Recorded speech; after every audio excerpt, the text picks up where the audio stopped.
मेरी उम्र 29 साल है, लेकिन लोग मुझे ऐसे देखते हैं जैसे कोई 22 साल की कुंवारी लड़की हो।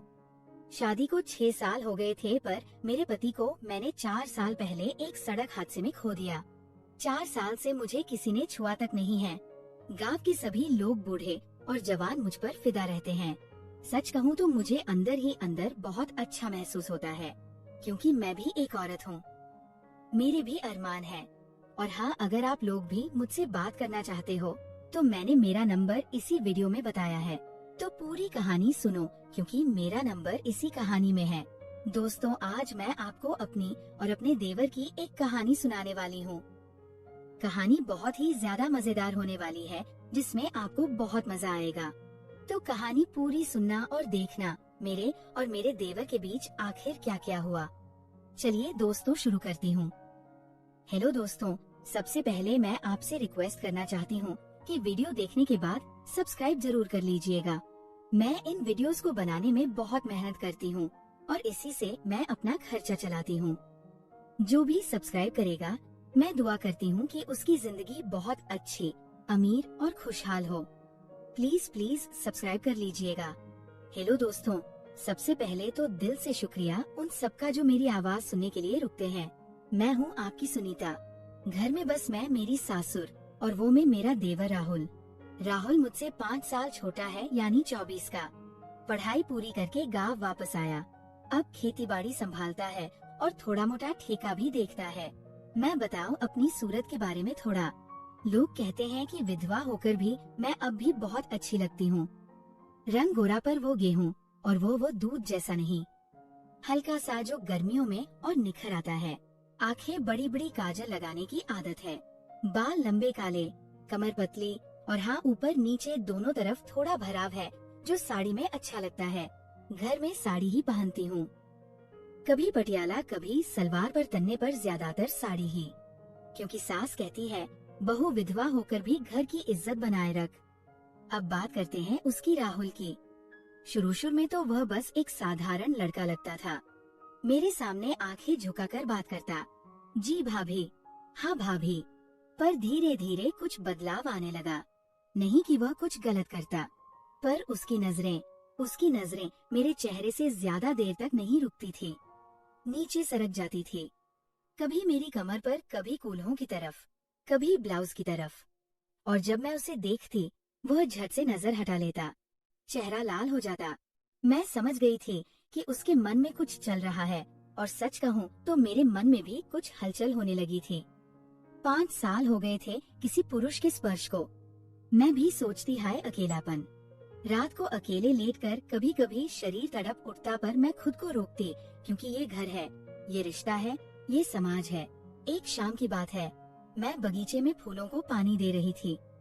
साड़ी का पल्लू कंधे से सरका हुआ था, क्योंकि हवा चल रही थी। राहुल खेत से लौटा था, मिट्टी से सना हुआ, पसीना पसीना।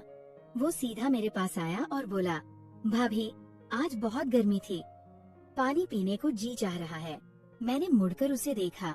उसकी आंखें मेरे चेहरे पर थी, लेकिन फिर धीरे धीरे नीचे गई, जहाँ पल्लू थोड़ा सा और सरक गया था।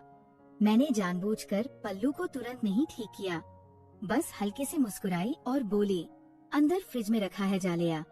वो अंदर गया, लेकिन लौटते वक्त फिर रुक गया। मेरे ठीक पीछे खड़ा हो गया। मैं फूलों को पानी दे रही थी, थोड़ा झुककर। मेरी कमर खुली हुई थी। वह इतना करीब था कि उसकी सांस मेरी पीठ पर लग रही थी। भाभी आपका पल्लू, उसने धीरे से कहा।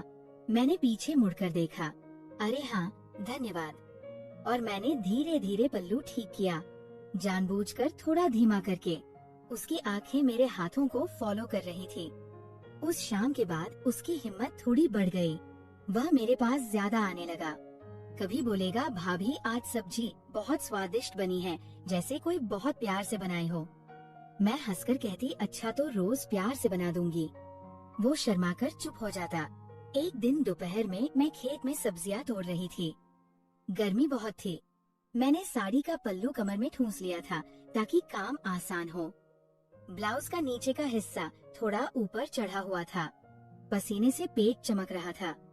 राहुल पास से आवाज लगाई, भाभी यहाँ क्या कर रही हो? मैंने झुककर देखा, सब्जियां तोड़ रही हूँ। वो बोला मैं भी आऊं मदद कर दूं। मैंने हंसकर कहा आवो आ गया। हम दोनों साथ में सब्जियां तोड़ने लगे। कई बार उसके हाथ मेरे हाथ से टकराए, कई बार उसकी बाह मेरी कमर को छू गई। मैं चुप रही। एक भारी टोकरी थी, बहुत भारी। हम दोनों ने मिलकर उठाने की कोशिश की। मैं आगे थी, वो पीछे। उठाते वक्त उसका पूरा शरीर मेरे पीछे सट गया। मैंने महसूस किया उसकी सख्ती मेरी कमर के नीचे वाली जगह पर। एक पल के लिए दोनों रुक गए। मैंने धीरे से कहा राहुल संभल के। वो हड़बड़ा गया। सॉरी भाभी, टोकरी भारी थी।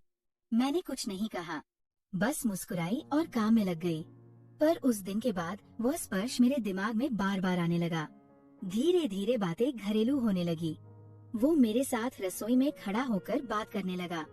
कभी मेरी रेसिपी पूछता, कभी मेरी मदद करता, कभी मेरे बालों में उलझा धागा निकाल देता। एक शाम मैंने उसे कहा राहुल तू शादी कब करेगा, इतना बड़ा हो गया है। वो मेरी तरफ देखकर बोला भाभी अभी मन नहीं लगता किसी में। मैंने पूछा क्यों, कोई पसंद नहीं आई? वो मेरी आंखों में देखकर बोला पसंद तो बहुत पहले हो गई थी, पर वो किसी और की हो चुकी थी। मेरा दिल जोर से धड़का। मैं समझ गई वो किसकी बात कर रहा है, पर मैंने कुछ नहीं कहा, बस मुस्कुराई और रसोई में चली गई। अगले कुछ महीने ऐसे ही बीते। वो मेरे पास आता, मैं उसे थोड़ा बहुत इशारा देती, वो और करीब आता, मैं थोड़ा पीछे हटती। खेल चलता रहा। पर एक दिन मामला थोड़ा आगे बढ़ा। सास ससुर किसी रिश्तेदार के यहाँ 2 दिन के लिए गए हुए थे। घर में सिर्फ मैं और राहुल। रात के करीब 10 बजे मैंने खाना बनाया था। आलू की पराठा, दाल, चावल। हम दोनों छोटी सी चारपाई पर ही बैठकर खा रहे थे। कम थी। वो मेरे ठीक सामने बैठा था। खाना खाते खाते उसने अचानक कहा भाभी आपकी बनाई चीजें बहुत स्वादिष्ट होती हैं। मैंने हंसकर कहा बस यही सुनना अच्छा लगता है। वो बोला नहीं भाभी, सच में आप जहाँ हाथ लगाती हो वहाँ जादू हो जाता है। मैंने नजरें मिलाई। जादू मतलब? वो शर्माया। मतलब आपकी हर चीज में कुछ खास है। मैंने हल्के से पल्लू ठीक किया, जानबूझकर थोड़ा नीचे। अच्छा तो फिर रोज देख लिया कर। कौन रोक रहा है? उसका चेहरा लाल हो गया। वह चुपचाप खाना खाने लगा। खाना खत्म होने के बाद मैं बर्तन मांजने लगी। वो मेरे पीछे आ खड़ा हुआ। भाभी मैं मदद कर दूं? नहीं तू जा आराम कर। पर वो नहीं गया, मेरे ठीक पीछे खड़ा रहा। मैं झुकी हुई थी। पानी के छींटे मेरे ब्लाउज पर लग रहे थे। पल्लू गीला होकर चिपक गया। वो धीरे से बोला भाभी आप बहुत सुंदर लग रही हो। मैंने बिना मुद्दे कहा अभी हाँ। मैं बुद्धि उसकी आंखों में वह प्यास साफ दिख रही थी। मैंने धीरे से कहा राहुल ये सब ठीक नहीं है। वो बोला मैं जानता हूँ भाभी, पर मैं क्या करूँ? मैं खुद को रोक नहीं पा रहा। मैं चुप रही। फिर बोली अगर मैं कहूँ कि मैं भी थोड़ा बहुत महसूस करती हूँ तो उसकी आंखें चमक उठी। सच में भाभी, मैंने सिर हिलाया। पर हम ऐसा कुछ नहीं करेंगे जो गलत हो, समझे? वो निराश हुआ, पर बोला जी भाभी जैसा आप कहें। उस रात हम बस आंगन में तारे देखते रहे, हाथ नहीं मिले, सिर्फ पास बैठे रहे। पर वो मौन बहुत कुछ कह रहा था। अगले कई महीने ऐसे ही बीते। धीरे धीरे वो मेरे लिए और जरूरी हो गया, मैं उसके लिए। पर हमने कभी एक लाइन भी नहीं पार की। फिर एक दिन मैंने फैसला किया। मैंने उसे बुलाया राहुल मैं तेरी शादी की बात सोच रही हूँ। वो चौंक गया। भाभी हाँ, तुझे एक अच्छी बहू लानी है, मैं तेरी भाभी रहूंगी हमेशा। वो रो पड़ा, बहुत रोया। भाभी आप मेरी जिंदगी हो, मैं आपसे दूर नहीं रह सकता। मैंने उसके सिर पर हाथ रखा। मैं भी तेरे बिना अधूरी हूँ, पर ये रिश्ता पवित्र रहेगा। मैं तेरी माँ जैसी, बहन जैसी, दोस्त जैसी रहूंगी। वो रोता रहा। फिर मैंने उसकी शादी तय की। लड़की का नाम था रीमा। बहुत अच्छी, पढ़ी लिखी, नरम स्वभाव वाली। शादी की तैयारियां हुई। मैंने खुद उसके लिए शेरवानी चुनी, जूते देखे, सगाई की चीजें देखी। शादी के दिन मैंने उसे तिलक लगाया। उसके माथे पर हाथ रखकर कहा हमेशा खुश रहना, तेरी खुशी मेरी खुशी है। वह मेरी आंखों में देखकर बोला भाभी आपने मुझे सिखाया कि सच्चा प्यार रोकने में भी होता है। आपको मैं जिंदगी भर नहीं भूलूंगा। आज वो अपनी पत्नी के साथ खुश है। मैं वही पुरानी सुनता हूँ। घर की बहू, सास की सेवा करने वाली, देवर की भाभी। पर कभी कभी रात को जब चांद निकलता है, मैं आंगन में वह अकेली बैठ जाती हूँ। सोचती हूँ कि वो सारे इशारे, वो नजरें, वो करीबिया सब एक बहुत खूबसूरत सपना था जो कभी सच नहीं हुआ, पर जिसने हमें दोनों को बहुत कुछ सिखा दिया। तो दोस्तों, ये थी मेरी और मेरे देवर राहुल की कहानी। ना कोई गलत हुआ, ना कोई पाप हुआ, बस दिलों में बहुत कुछ हुआ। और यही तो असली जिंदगी है ना। कहानी कैसी लगी कमेंट में जरूर बताना। अगर पहली बार आए हो तो सब्सक्राइब कर लेना। लेकिन क्या ये सब सच में इतना आसान था, या फिर कुछ छुपा हुआ राज है जो अगली कहानी में खुल जाएगा? मिलती हूँ अगली कहानी के साथ।